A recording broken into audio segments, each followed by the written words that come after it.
আসসালামু আলাইকুম। নতুন ব্লগে আপনাদের স্বাগতম। আমি চকলেট রাইডার আবির আবার একটা ভিডিও নিয়ে আসলাম। আমরা আছি রেল স্টেশনে। এটা হচ্ছে ব্রাহ্মণবাড়িয়া। বন্ধুরা, ব্রাহ্মণবাড়িয়া খুলনা কীভাবে আপনারা আসতে পারবেন, ব্রাহ্মণবাড়িয়ার অভিজ্ঞতা খুঁটিনাটি আপনাদের মাঝে শেয়ার করব। এসে রেস্ট নিতে পারি না, আমাদের চলে আসছে লটা।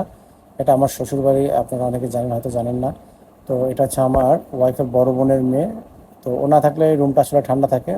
এরপরে আবার ওকে নিয়ে বেরোলাম। আসলে শান্তি বলতে ওদেরকে নিয়ে শান্তি। আপনি এখানে একটু রেস্ট করবেন সেই সুযোগটা নাই। ও একটু পর পর এসে দরজা নক করবে, আটকানোর কোনো অপশন নাই।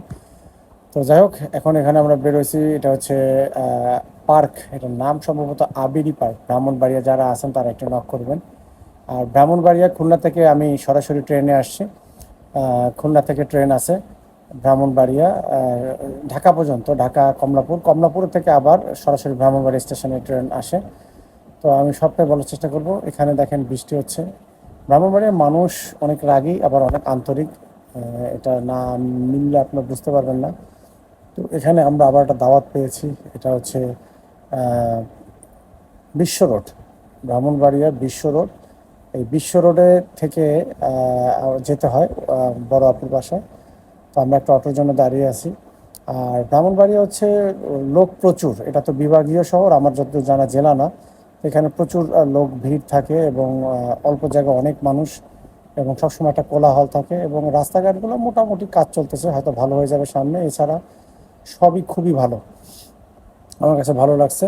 তো ব্রাহ্মণবাড়িয়া শুনলে একটা আতঙ্ক কাজ করতো বিয়ের আগে। বিয়ের পরে দেখলাম যে না, তারা খুবই সেন্সিটিভ জামাই নিয়ে বিশেষত। আহ, কে কোন জায়গার আছেন যারা দূরে আমার মতো বিয়ে করছেন, খুলনা থেকে ব্রাহ্মণবাড়ি বিয়ে করছেন, তারা একটু জানাবেন। দেখেন এই যে যানজট লেগে আছে। তো এখানে বড়পুর বাসায় চলে আসছে আমরা। তো দেখেন এখানে সেই সনি টিভি রেখে দেওয়া হয়েছে, সেই পুরনো জাপানি টিভি, পুরনো একটা ভাইব আছে।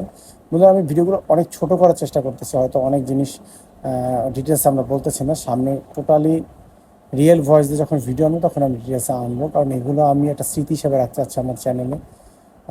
তো এখানে খাওয়া দাওয়ার পালা। এখানে যথেষ্ট সুন্দর, অসম্ভব সুন্দর রান্না হয়েছে। বড় আপুর হাতের রান্না অনেক ভালো। তো পেট ভরে আমি খাবো। আসলে শ্বশুরবাড়ি আসলে খাওয়া দাওয়া মানে আমি তাদের খাওয়া দাওয়ার কারণে মাঝে মধ্যে তাড়াতাড়ি চলে আসি, বিশ্বাস করবেন না। খাইতে খাইতে অসুস্থ হয়ে পড়ি। মানে তাদের এখানে আহ, অনেকে অনেক কথা বলছে বিয়ের আগে, বাট ব্রাহ্মণবাড়িয়ার মানুষ সত্যি আন্তরিক। আসলে সব জায়গায় ভালো মন্দ থাকবে, এটা নিয়েই মানুষ। তো এখানে আবারও আস্তে আস্তে আপুর বাসা থেকে একটু রাত হয়েছে। লটা এসে কোথায় গেছিলাম সেটা জিজ্ঞাসা করতেছে। ওনা থাকলে এই রুমটা ঠান্ডা থাকে। আবারও খাওয়া দাওয়া হালকা পাতলা, না খাইতে চাইলেও তারা জোর করে খাওয়াবে। তো কে কে আছেন ব্রাহ্মণবাড়িয়া বিয়ে করছেন, তাদেরকে আপ্যায়ন এভাবে করা হয় কিনা একটু জানাবেন। নাকি আমি সেই ব্যক্তি, কারণ বিয়ের আগে আমাকে অনেকেই নিষেধ করছিল। ব্রাহ্মণবাড়িয়া নাম শুনে মানুষ ভয় পায়, তুমি সেখানে বিয়ে করতেছো, আলহামদুলিল্লাহ।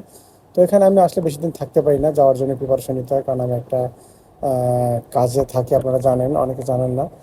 তো আরেকদিন বলবো ইনশাল্লাহ। তো এই কারণে আমার বাইরে বেশি দিন থাকা হয় না, 2 দিন, একদিন বা পরবর্তী 3 দিন। এটা হচ্ছে ব্রাহ্মণবাড়ি স্টেশন, প্রচণ্ড মানুষের ভিড় থাকে এখানে। আসলে আমি কখনো ট্রেনে চড়তাম না, আমি জানতাম না ট্রেনের টিকিট কীভাবে কাটতে হয়। আমি বলতাম যে ট্রেনে কেউ মানুষ ওঠে নাকি। তো এই ট্রেনটা আসছে তিতাসে, 2টার সময় ছাড়ে, সকাল 6টার সময় একটা ছাড়ে, আবার 4টার সময় আসে। তো 4টার সময় ট্রেন অনেক সময় 5টার সময় আসে, 4:30টার সময় আসে, লেট করে। 2টার সময় ট্রেন একটু লেট করে, তো আস্তে আস্তে ওরা মোটামুটি 3 ঘন্টা লাগায়। মানে 4টার সময় যদি আমি 2টার সময় যদি রওনা দিই, তো আমাকে কমলাপুরে 5টার সময় নামায় দেবে।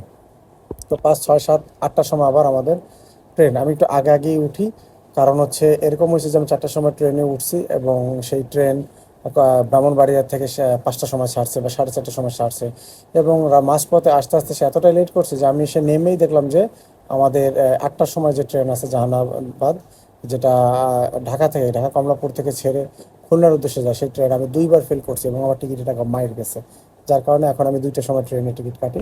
তো ব্রাহ্মণবাড়িয়া আসা খুবই সহজ। খুলনা থেকে যারা আসতে চান তারা সরাসরি ঢাকা পর্যন্ত আসবেন। ঢাকা থেকে আপনারা চাইলে টিকিট নিতে পারেন। এখানে জয়ন্তিকা আছে, 11টা 30-এ আছে ট্রেন, 10:30টার সময় আছে লোকাল তিতাস।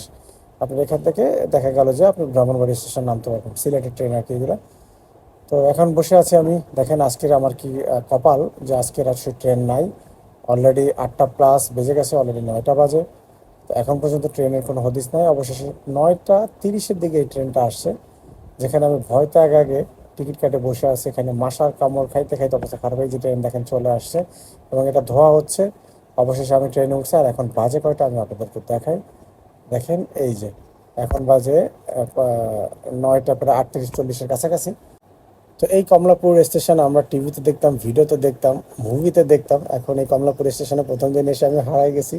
এটা অনেক বড় একটা স্টেশন। তারপরে আস্তে আস্তে এখন শ্বশুরবাড়ি যেহেতু যাওয়া লাগবে, এখন আমি এটা খুব ভালোভাবে চিনে ফেলছি। আর সত্যি কথা বলতে খুলনা টু ব্রাহ্মণবাড়িয়া যেতে হলে ট্রেনের কোনো বিকল্প নাই, ট্রেন ছাড়া ভালো কোনো অপশন নাই।